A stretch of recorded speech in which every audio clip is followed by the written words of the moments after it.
Sally Cohn, CNN political commentator. She's all over the cable TV. She's on the left. She is an opinion person, a very well-known political opinion person. And I saw this on CNN, and it's been really amazing. Look, you can rag on Tucker Carlson all day and night.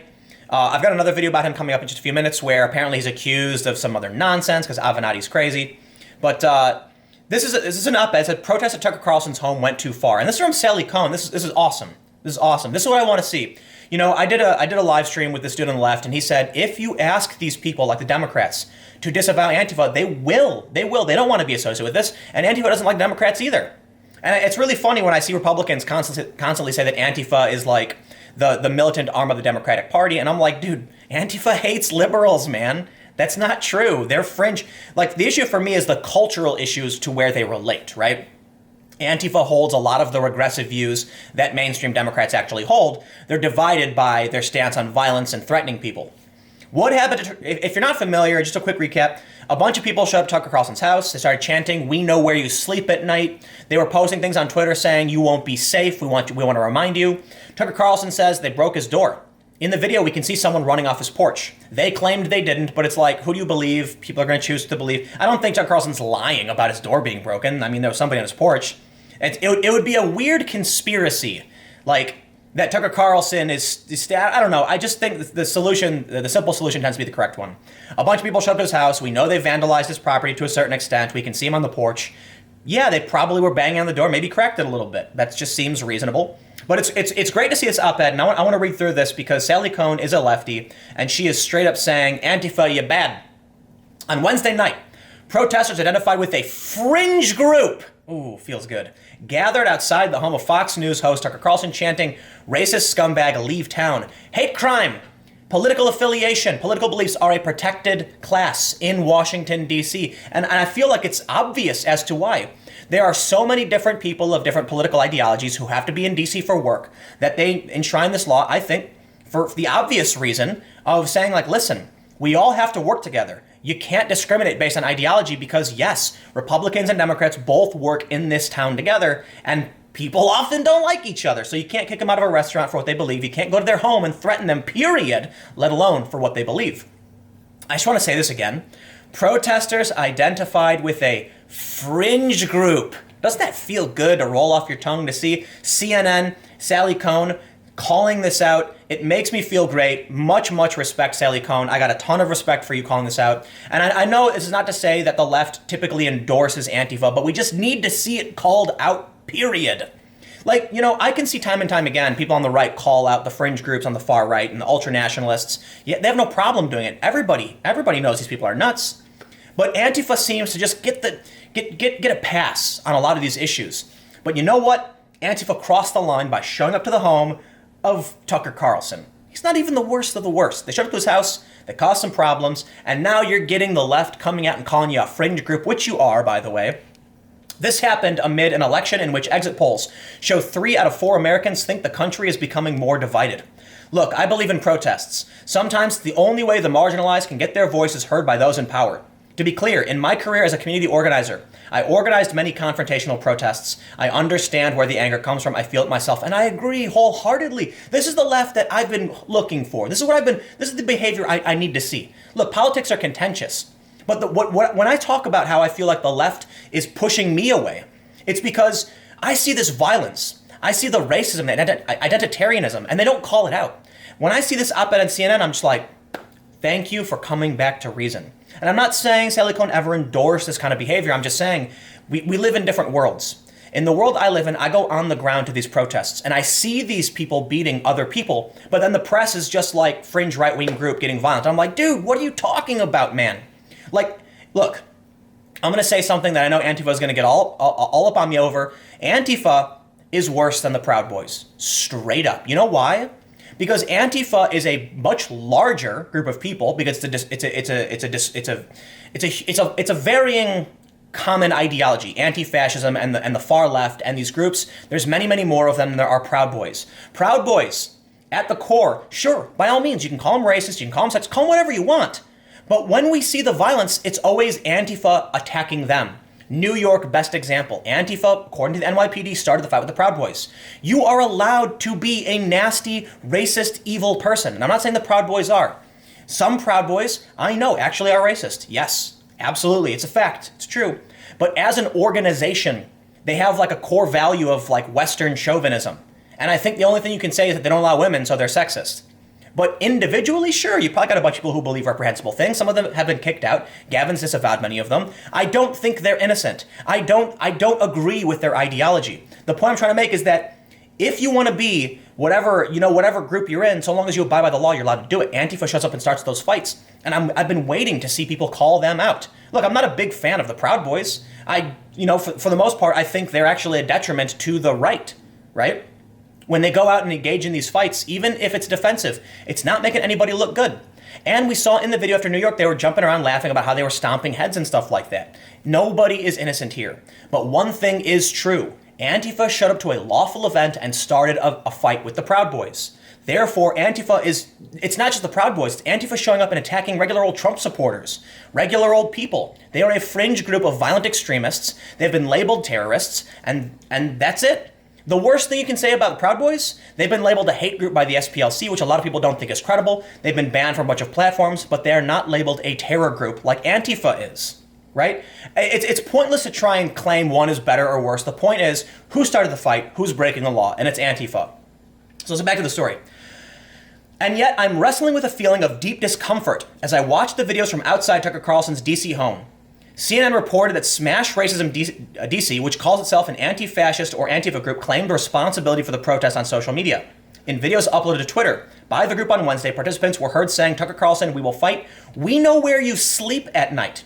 CNN reported, "This goes beyond protesting to harassing and threatening. Indeed, Antifa is an extreme, violent fringe movement on the left that does far, far more harm in every sense than good, and whose bad behavior has been repeatedly used to smear the entire progressive left."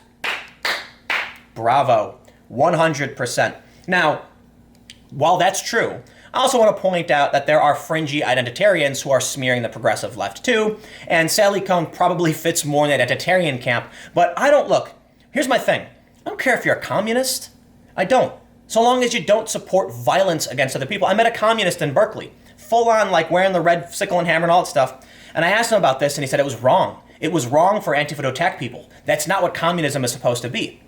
And it's really funny, because the left and the right is typically defined as, on the economic scale of the political compass, competitive versus cooperative. The far right is supposed to refer to competitive markets. So someone who is far right libertarian is going to believe, like an anarcho-capitalist, like money, the market will solve everything. The far left, anarcho-communism or anarcho-syndicalism, is supposed to be, we all agree and work together, and we don't need financial transactions. We just kind of, it's cooperative.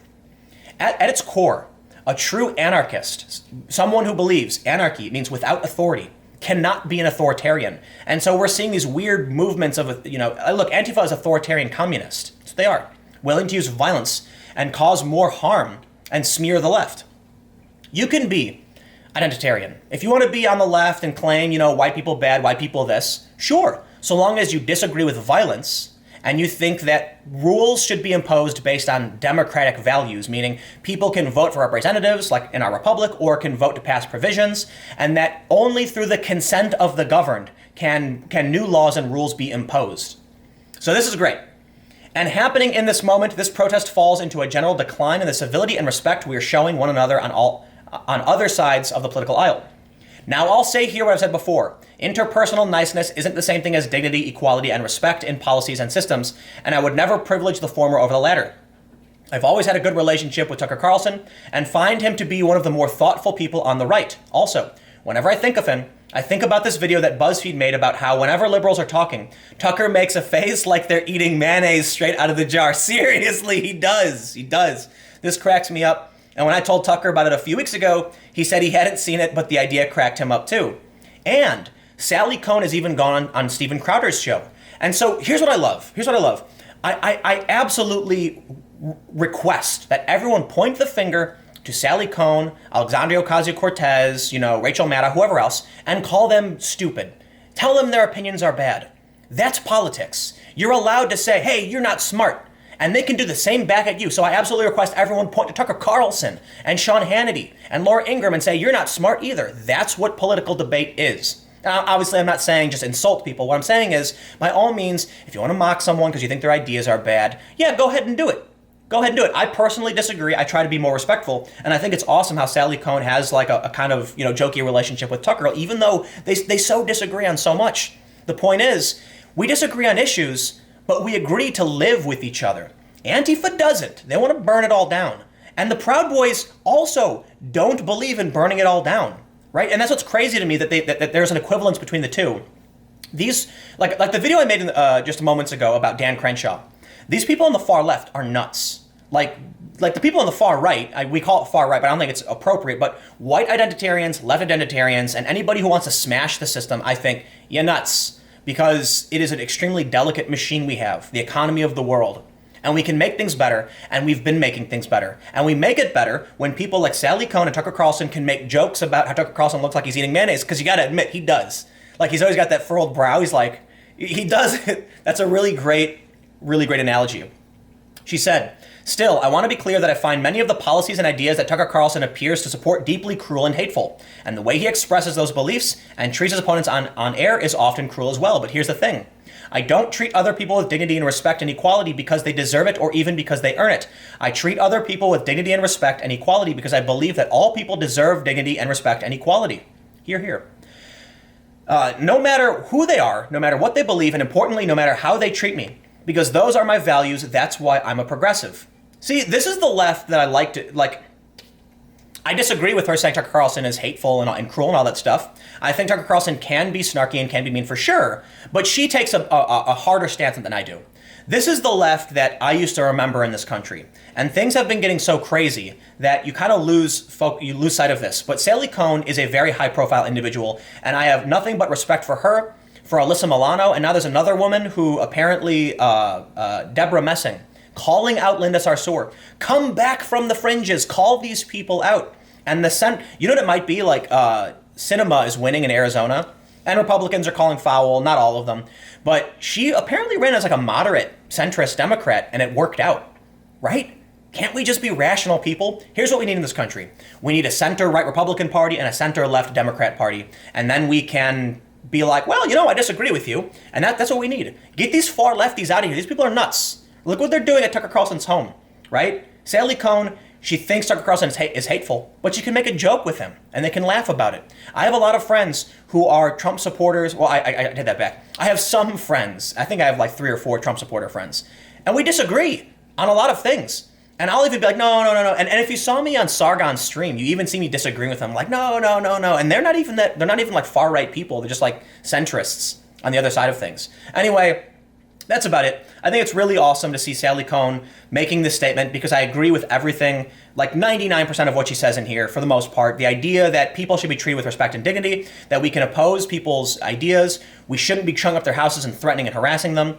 I have tremendous respect for Sally for writing this op-ed, and this gives me hope that we actually can pull through this great divide in our nation and just continue to be good people. Anyway, so the next video I'm going to talk about, because it's an entirely other issue, Michael Avenatti seems so desperate. He's now accusing Tucker Carlson of, like, I don't know, some kind of assault or something. That video is coming up in just a few minutes, about a minute.